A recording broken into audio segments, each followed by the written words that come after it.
Hello students, today we discuss about the topic teaching learning aid. On the previous class we had discussed the use of materials, use of teaching learning aid, what is the needs of teaching learning aid और उसका concept. आज हम इसके बारे में the importance of teaching learning aid या the importance of material के बारे में डिस्कशन करेंगे.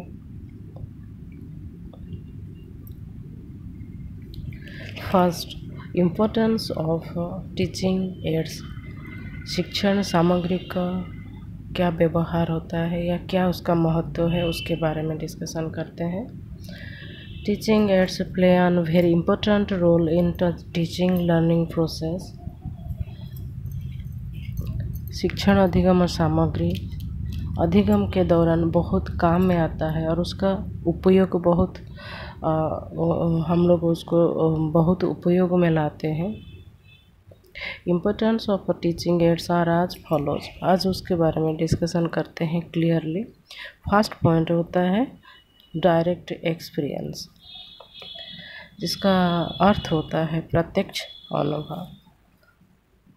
पहले जानना चाहेंगे जो डायरेक्ट एक्सपीरियंस है क्या. डायरेक्ट एक्सपीरियंस और immediate experience generally denotes experience gained through immediate sense perception. प्रत्यक्ष अनुभव या तत्काल अनुभव आमतौर पर तत्काल अर्थबोध के माध्यम से प्राप्त अनुभव को दर्शाता है. यहाँ पर मतलब जो पूर्व अनुभव है या प्रत्यक्ष अनुभव है उसका आत्मसात करना या उस बोध को फील करना, उसको हम लोग प्रत्यक्ष अनुभव बोलते हैं. यहाँ पे teaching aids provide direct experience to the students. जब स्टूडेंट उस शिक्षण सामग्री को लेकर अधिगम के दौरान उपयोग में लाते हैं तो उस सब्जेक्ट ऑब्जेक्ट के साथ उनका डायरेक्ट कनेक्शन होता है, डायरेक्ट कांटेक्ट होता है.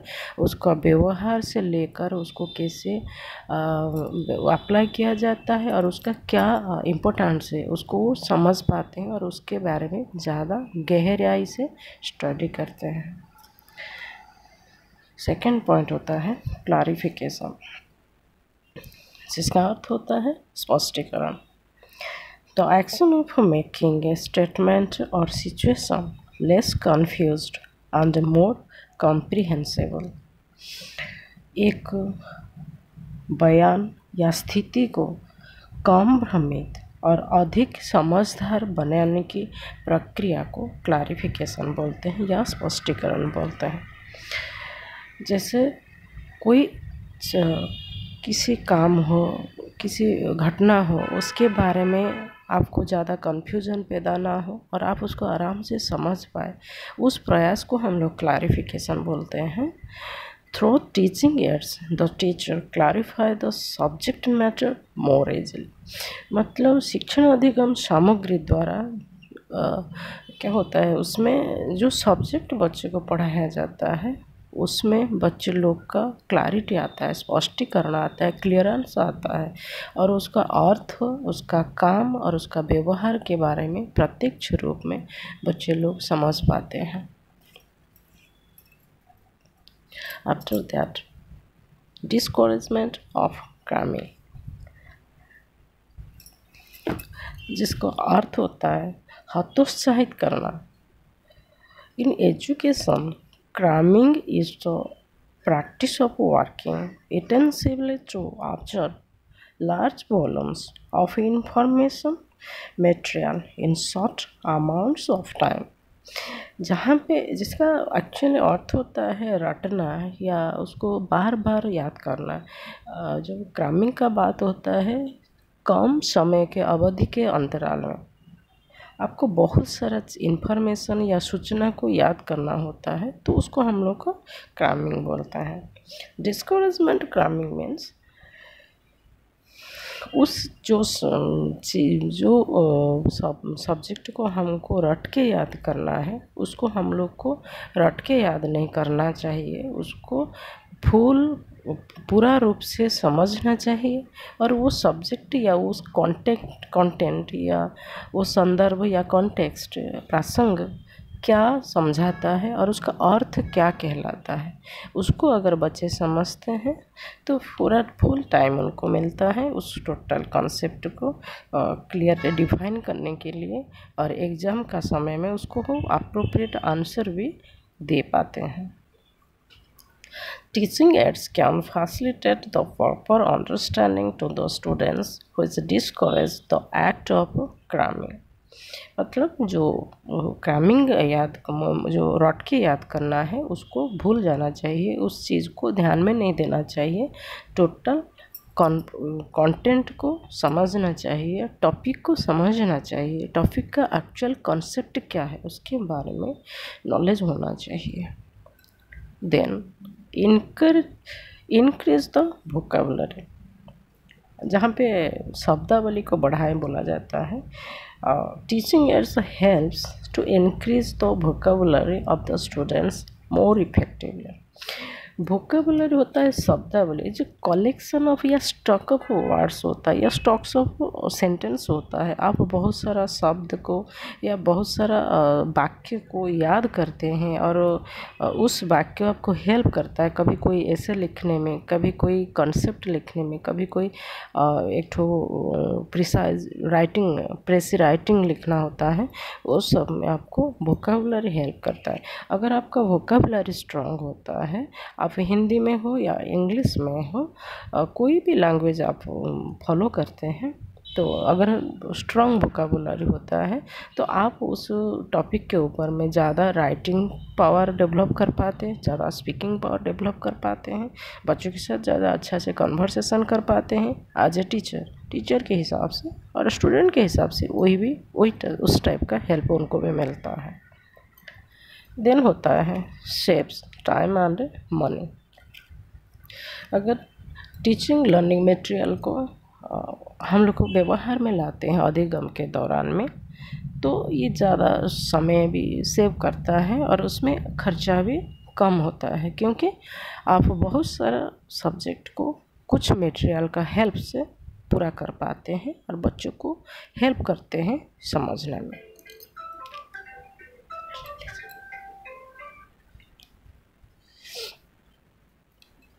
देन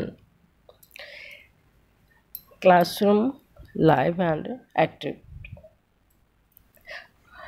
जिसको हम बोलते हैं कक्षा को जीवंत और सक्रिय बनाना।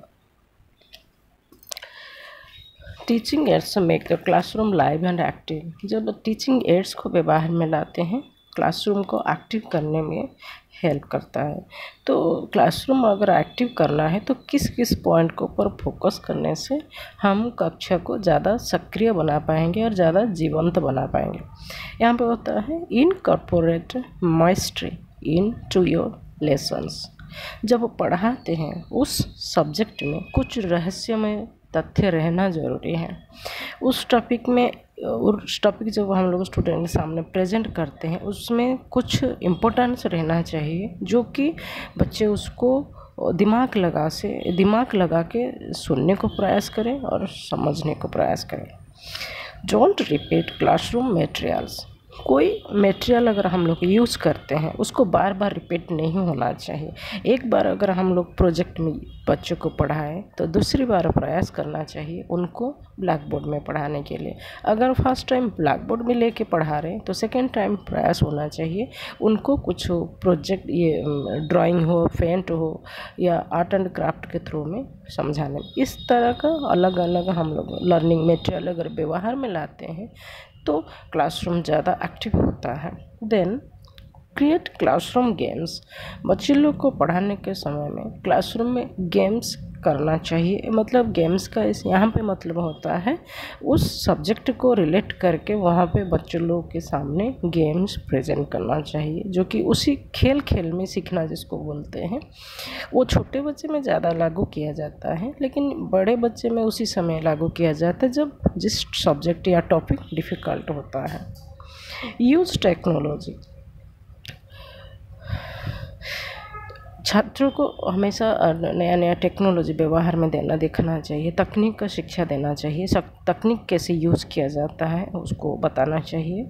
गिव योर स्टूडेंट्स चॉइस, मतलब अपने छात्रों को विकल्प दे, उनको सोचने के लिए, समझने के लिए या कुछ चूज करने के लिए उनको चांस देना चाहिए, चॉइस देना चाहिए। Then don't take teaching so seriously, जब पढ़ाते हैं बच्चे को, जब शिक्षण अधिगम दौरान में, वो ज़्यादा सीरियसनेस पैदा नहीं होना चाहिए।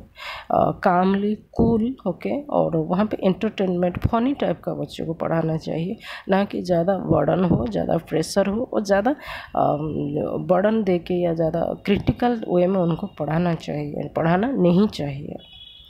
मेक योर लेसन्स इंटरेक्टिव, अपने पाठों को संवादात्मक बनाएं, मतलब इंटरेक्टिव मतलब both student and teacher related in during teaching learning procedure. उसी समय स्टूडेंट, खाली टीचर नहीं पढ़ाएंगे, स्टूडेंट भी उसी समय सुनने के साथ साथ वो क्वेश्चन करेंगे और टीचर उस क्वेश्चन को आंसर देने को प्रयास करना चाहिए। और जब टीचर जब उनको स्टूडेंट को क्वेश्चन करेंगे तो स्टूडेंट को भी आंसर देने को प्रयास करना चाहिए। इस टाइप का इंटरेक्शन होना चाहिए। Relate materials to your students lives, अपने छात्रों के जीवन से संबंधित सामग्री को बताएं, मतलब जो शिक्षण सामग्री हम लोग व्यवहार में लाते हैं उनको बताना चाहिए, जो कि ये आपको आगे चल के क्या फ़ायदा देगा और ये आपका लाइफ में क्या काम में आएगा। मतलब after the end of your session, मतलब आपका जब सेशन ख़त्म हो जाता है उसके बाद टीचिंग एंड मटेरियल आपको किस टाइप का हेल्प करेगा और आपका लाइफ में ये क्या काम आएगा। अगर इतना बताया जाता है तो क्लासरूम का पढ़ाने का समय ज़्यादा एक्टिव होता है और ज़्यादा सक्रिय पैदा होता है बच्चे लोग के मन में और स्टूडेंट लोग के टीचर लोग के मन में। देन अवॉइड्स डलनेस, जिसका अर्थ होता है निरसता से बचे, निरसता से मतलब सुस्ती से बचे। डलनेस क्रिएट कहाँ से होता है? टीचिंग विदाउट ऑब्जेक्टिव, जब हम पढ़ाते हैं उसका कोई लक्ष्य नहीं रहेगा तो वहाँ पे डलनेस क्रिएट होता है।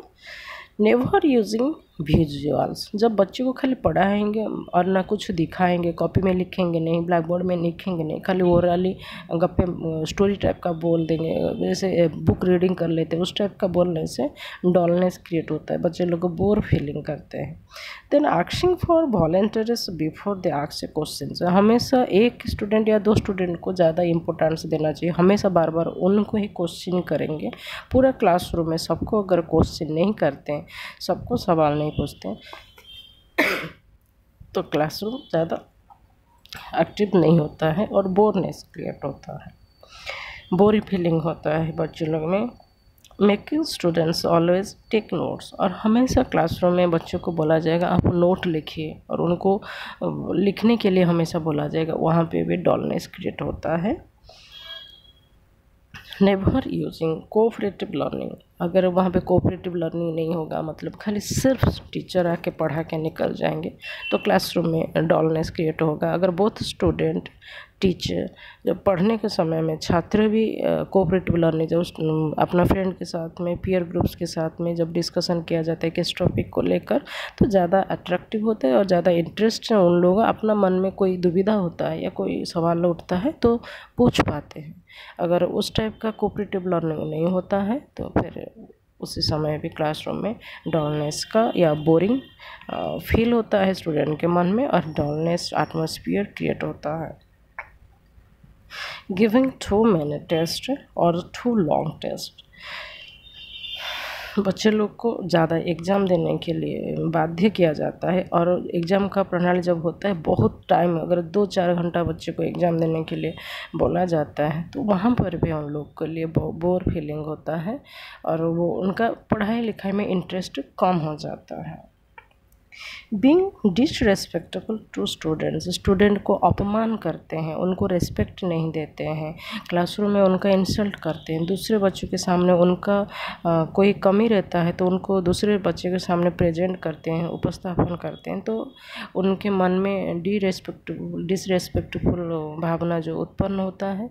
और पूरा क्लासरूम इसी सब ऐसे छोटे छोटे पॉइंट्स को अगर हम लोग को ध्यान देते हैं तो ये जो डॉलनेस है उसको हम लोग को दूर कर सकते हैं। और ये सब संभव होता है शिक्षण अधिगम सामग्री के साथ में। लास्ट पॉइंट होता है मोटिवेशन, जिसको हम लोग बोलते हैं प्रेरणा। What is motivation? Motivation is the process that initiates, guides, and maintains goal-oriented behaviors. अभिप्रेरणा वो प्रक्रिया है जो लक्ष्य उन्मुख व्यवहार को आरंभ करती है, निर्देशित करती है और बनाए रखती है। मतलब एक ठो जो प्रेरणा जो होता है आपको ऑटोमेटिकल गाइड्स करता है और आपका जो लक्ष्य है उस लक्ष्य को प्राप्त करने के लिए आपका व्यवहार उस टाइप का चेंज कर लेता है। क्योंकि आप व्यवहार ऐसा होता है जो आपका लक्ष्य जो हासिल करना है वो व्यवहार ही आपको वो लक्ष्य हासिल करने के लिए मदद करता है। Teaching ads motivate the students so that they can learn better. और यहाँ पे टीचिंग लर्निंग मटेरियल उस लक्ष्य को प्राप्त करने के लिए और उस व्यवहार को स्ट्रॉन्ग करने के लिए आपको मदद करता है। तो ओवरऑल जो 8 पॉइंट में बताया गया है इस सब पॉइंट जैसे direct experience, clarification, save time on morning, increase vocabulary, classroom live and active, avoid dullness, motivations, ये सब पॉइंट हेल्प करता है स्टूडेंट को और ये ज़्यादा महत्व इम्पोर्टेंस देता है जो कि शिक्षण अधिगम सामग्री के साथ अधिगम प्रक्रिया को आसानी से पूरा किया जा सके। आज इस टॉपिक टोटल हम फिनिश हो गया, ख़त्म कर लिए। कल प्रयास करेंगे कुछ नया टॉपिक लेके आने के लिए। आज के लिए उतना ही। Thank you.